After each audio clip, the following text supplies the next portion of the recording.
లేకపోవడం ఈ కేసులో ఇప్పుడు ఇలాంటి తీర్పు రావడానికి అంటే ఇలాంటి వ్యాఖ్యలు సుప్రీంకోర్టు చేయడానికి కారణంగా మనం చూడాలి సతీష్. అంటే కళ్యాణ్ ఇక్కడ చాలా రోజుల నుంచి ఒక చర్చ జరుగుతుంది. అంటే ఒక నిమిషం, మనతో పాటు మాజీ మంత్రి హరీష్ రావు గారు ఈ కేసుపై మాట్లాడడానికి ఫోన్ లైన్ లో మనకు అందుబాటులో ఉన్నారు. హరీష్ రావు గారు, కంగ్రాచులేషన్స్. మొత్తానికి మీరు చాలా రోజులుగా వేచి చూస్తున్న సమయం వచ్చింది. ఇది తుది తీర్పు కాకపోయినా కవితకు బెయిల్ వచ్చింది, కవిత గారికి.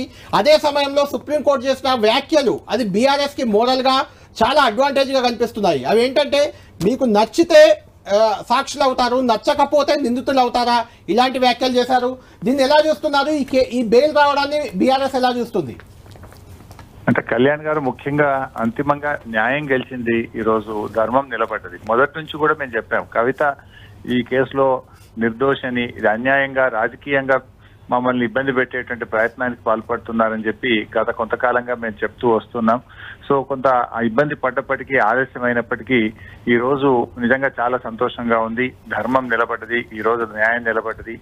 ఇవాళ బెంచ్ మీద వారు చేసినటువంటి కామెంట్స్ కూడా ఈ రోజు హైకోర్టులో గతంలో డిస్మిస్ అయినటువంటి పిటిషన్ పట్ల కూడా సుప్రీంకోర్టులో చేసినటువంటి కామెంట్స్ కూడా ఈ రోజు అందరూ కూడా గమనించాల్సినటువంటి అవసరం ఉంది. అయితే కొంతమంది కాంగ్రెస్ పార్టీ నాయకులు ఇంకా కూడా చిల్లర రాజకీయాలకు పాల్పడుతూ ఉన్నారు. కవిత బెయిల్ వచ్చింది కనుక బీజేపీతో కుమ్మక్కని ఈ రోజు ఒక కాంగ్రెస్ నాయకుడు మాట్లాడినాడు. ఇది చాలా దుర్మార్గం. మరి ఇప్పుడు మనీష్ సిసోడియా గారికి మరి మొన్న బెయిల్ వచ్చింది అంటే మనీష్ సిసోడియా ఈ రోజు ఆప్ పార్టీ, కాంగ్రెస్ పార్టీ ఢిల్లీలో కలిసే ఉన్నాయి కదా, కలిసే మన పార్లమెంట్ ఎన్నికల్లో కూడా పోటీ చేశారు.